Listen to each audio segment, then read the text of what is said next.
Question आपसे पूछा गया है, arrange the following compounds in an increasing order of their reactivity towards या in nucleophilic addition reaction, compound ethanol, propanol, propanone और butanol. यानी compound आपके पास है, पहला चेक करते हैं। पहला कंपाउंड आपको है आपके पास इथेनॉल, दूसरा है आपके पास प्रोपेनॉल, तीसरा कंपाउंड आपके पास है प्रोपेनोन, और चौथा कंपाउंड आपके पास है ब्यूटेनॉल। चलिए आपको अरेंज करना है इन कंपाउंड्स को increasing order of reactivity towards nucleophilic addition reaction. इसमें कोई शक की बात नहीं, अल्डिहाइड कीटोन्स जिस टाइप के रिएक्शन देते हैं उससे बहुत टाइप और भी हैं, लाइक न्यूक्लियोफिलिक एडिशन एलिमिनेशन भी होगा, फाइन, लेकिन जो सबसे इंपॉर्टेंट टाइप ऑफ रिएक्शन वो देते हैं वो है आपका न्यूक्लियोफिलिक एडिशन रिएक्शन। अब कैसे करते हैं वो एक हल्की सी बात मैं आपको याद दिलाता हूं कि आप किसी भी न्यूक्लियोफाइल को अगर आप अटैक कराएंगे तो जरा देखते हैं होना क्या होता है। अगर आप न्यूक्लियोफाइल को यानी Nu नेगेटिव लिख देता हूं तो न्यूक्लियोफाइल पे या तो आपको लोन पेयर होगा या चार्ज नेगेटिव होगा। तो अगर मान लीजिए न्यूक्लियोफाइल है और आप ध्यान देखिएगा, अगर रिएक्टिविटी की बात करेंगे तो इस ओवर चार्ज आप समझ सकते हैं, इस ओवर चार्ज आएगा आपका पार्शियल नेगेटिव होता है, इस सी पे चार्ज पार्शियल पॉजिटिव होता है, और ये जो आपका न्यूक्लियोफाइल है ये अटैक करता है इस सी पे, और अटैक करने के बाद इसका जो रिएक्टिविटी है वो किस पे डिपेंड करेगा वो हम बाद में बात करेंगे। फिलहाल देखिएगा कि ये इलेक्ट्रॉन शिफ्ट होता है अटैक जब करेगा, क्यों? कार्बन की वैलेंसी 4 ही हो सकती है ना, तो 1 2 3 4 एक बॉन्ड ये मिल जाएगा तो बॉन्ड शिफ्ट हो जाएगा, है ना, ऐसा हुआ।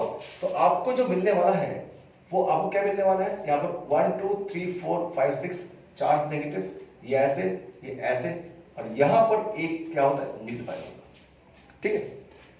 ये आपका एक इंटरमीडिएट होता है जिसे बोलते हैं टेट्राहेड्रल इंटरमीडिएट, और उसके बाद आपने अगर इसको एसिडिफाई कर दिया तो एसिडिफाई करने के बाद यहाँ पर आपको OH मिलता था, ऐसे मिलता था ये, और आपका न्यूक्लियोफाइल ऐसे आपको मिलता था, ठीक है। अब रिएक्टिविटी डिपेंड किस पे करेगी? रिएक्टिविटी इस बात पे डिपेंड कर रही है, ध्यान सुनिएगा, रिएक्टिविटी इस बात पे डिपेंड कर रही है कि ये न्यूक्लियोफाइल यहाँ पे आ जाए, यानी कि एक चीज जो बात है वो स्टेरिक हिंड्रेंस पे आने से रुकेगा कौन? तो रुकेगा भीड़ भाड़ इफेक्ट, और भीड़ भाड़ इफेक्ट मींस स्टेरिक हिंड्रेंस।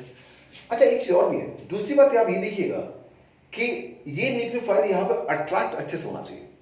पे न्यूक्लियोफाइल पे चार्ज नेगेटिव है, सी अगर उसे अट्रैक्ट ही नहीं करेगा तो फायदा क्या होगा? तो दूसरा जो फैक्टर आप समझेंगे वो जिसको मैं बोल रहा हूं, आप ये बोलेंगे, आप एक्सपेक्ट करेंगे कि पॉजिटिव चार्ज होना चाहिए on carbon, positive charge on carbon of carbonyl group तो पॉजिटिव चार्ज होना चाहिए on carbon of carbonyl group, ये आपका होना चाहिए, ठीक है। इसी बात को मैं कैसे बात करना चाहूंगा, तो मैं बोलना चाहूंगा बच्चे इसको ऐसे देखते हैं, हम ये देखेंगे कि the nucleophilic addition reaction is influenced by 2 factors. Number 1 मैं बोलता हूं इलेक्ट्रॉनिक फैक्टर, क्या बोल रहे हैं? इलेक्ट्रॉनिक फैक्टर, ठीक है, और दूसरा बोलेंगे स्टीरिक फैक्टर है, स्टीरिक फैक्टर, और हमें दोनों ही कंसीडर करने पड़ेंगे अगर मुझे ये आंसर देना है कि इनकी रिएक्टिविटी कैसे होती है। तो प्लान तो ये प्लान है। अब इसी में चेंज कर लेते हैं फटाफट, कैसे? अगर आपसे पूछा इथेनॉल मतलब यहां पर CH3 हुआ और यहां पे H हुआ, ठीक है। अब चेक कीजिएगा, ये एक एल्डिहाइड है, ठीक है। एल्डिहाइड में एक तरफ से चेक कीजिएगा, ये जो C है, CH3 जो है, ये कैसा होता है? इलेक्ट्रॉन रिलीजिंग इफेक्ट होता है, प्लस आई इफेक्ट होगा, इसकी वजह से चार्ज पॉजिटिव कम हो जाएगा, सिंपल सी बात। 2 चीजें कर रहा है, ये CH3 इलेक्ट्रॉन रिलीज कर रहा है कार्बन पे और चार्ज पॉजिटिव कम कर रहा है, और अगर चार्ज पॉजिटिव कम हो गया, समझे आप, अगर चार्ज पॉजिटिव कम हो गया तो अट्रैक्शन कम हो गया, ठीक है। अगर यहां चार्ज पॉजिटिव कम है तो न्यूक्लियोफाइल का अट्रैक्शन कैसा हो जाएगा? कम। तो हमें ये एक्सपेक्ट करना था कि भाई चार्ज पॉजिटिव मैक्सिमम हो, मैंने कहा positive charge on carbon of carbon group should be maximum, जबरदस्त होना चाहिए ताकि न्यूक्लियोफाइल अट्रैक्ट हो सके। तो दोनों चीज देखेंगे। अगर आप इसकी बात करेंगे इथेनॉल की तो CH3CHO, ठीक है, एक तरफ की CH3 है, स्टेरिक हिंड्रेंस एक तरफ से है। अब दूसरा कंपाउंड की बात करता हूं। अगर आप बात करेंगे इथेनॉल के बाद प्रोपेनॉल सीधा मान लीजिए, तो प्रोपेनॉल में यहां पे आपको आएगा, ध्यान सुनना, CH2CH3। अब ऐसा करने पे आपको लग रहा है सर स्टेरिक हिंड्रेंस तो ठीक ठाक बढ़ रहा है, बस कुछ खास नहीं, लेकिन एक चीज बहुत ज्यादा बढ़ गई है, वो है प्लस आई इफेक्ट। यानी इथाइल ग्रुप का जो प्लस आई इफेक्ट होता है वो मिथाइल से ज्यादा होता है। तो अगर ज्यादा होगा मैं दिखाता हूं कि दो ऐसे रट कर देते हैं।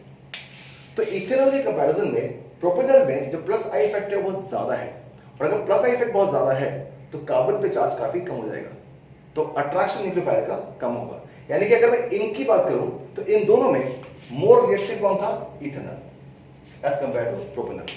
चलिए अब बात करते हैं प्रोपेनॉल की। ये तो कीटोन है। जैसे कीटोन की बात की तो प्रोपेनॉल में आप समझ सकते हैं यहां CH3 हो गया और यहां पे CH3 है, ये आपका प्रोपेनॉल है, ठीक है। आप समझ सकते हैं कि अब स्टेरिक हिंड्रेंस तो बढ़ा ही है, प्लस जो प्लस आई इफेक्ट है वो भी बढ़ गया। उससे क्या होगा, इस कार्बन पे चार्ज पॉजिटिव और कम हो गया, और अगर कार्बन पे चार्ज पॉजिटिव कम हो गया तो उसकी रिएक्टिविटी भी कम होगी। तो इसकी रिएक्टिविटी ऑफ कोर्स कम है किसके कंपैरिजन में? प्रोपेनॉल के कंपैरिजन में। टेबल को सीधा हिसाब आएगा तो propanol is less reactive as propanol is less reactive as compared to propanol. अब बात करते हैं ब्यूटेनॉल की। तो ब्यूटेनॉल में क्या होगा, इसकी जगह आप एक और कार्बन बढ़ा दीजिए, और एक और कार्बन बढ़ाते ही साथ आप समझ सकते हैं क्या क्या बढ़ गया, स्टेरिक हिंड्रेंस बढ़ गया, स्टेरिक हिंड्रेंस अच्छा खासा बढ़ गया, इसे मैं रब कर रहा हूं, स्टेरिक हिंड्रेंस बढ़ गया और चार्ज पॉजिटिव कम हो गया। तो चार्ज देखो, हम क्यों बोलते हैं कि स्टेरिक हिंड्रेंस बढ़ने से रिएक्टिविटी कम हो जाती है, क्योंकि जब स्टेरिक हिंड्रेंस आप बढ़ा रहे होंगे तो जिस ग्रुप को आप लेके आ रहे होंगे वो ग्रुप क्या कर रहा होगा, इलेक्ट्रॉन रिलीज कर रहा होगा। तो इसलिए नॉर्मली बोलते हैं भाई स्टेरिक हिंड्रेंस देख लो, ठीक है। बट हमें कंफर्म होना चाहिए कि स्टेरिक हिंड्रेंस के साथ साथ एक और इंपैक्ट को आप अच्छे से देखिए, वो देखिए कितना जबरदस्त इलेक्ट्रॉन रिलीजिंग उसका ग्रुप है, उसके हिसाब से रिएक्टिविटी की बात करेंगे। और अगर आपसे पूछा जाए कि दो फैक्टर्स होते हैं, एक इलेक्ट्रॉनिक और एक स्टेरिक, इनमें आप ज्यादा किसको अच्छा मानते हैं, कौन सा मोर इन्फ्लुएंशियल होता है? तो हमेशा electronic factor is more influential as compared to steric reason. तो इलेक्ट्रॉनिक रीजन, मैं दोबारा बोल रहा हूं, इज मोर इन्फ्लुएंशियल। यानी जब भी आपको बात करनी हो, किसी भी कंपाउंड की रिएक्टिविटी के बारे में बात करना हो, तो आप इलेक्ट्रॉनिक रीजन की बात ज्यादा कीजिए, और स्टेरिक रीजन तो आप आराम से समझ ही जाएंगे, ठीक है बच्चा। तो आप इसको अच्छे से देखिए और इसको आप नोट कर लीजिए, चाहे तो जस्ट नोट इट डाउन।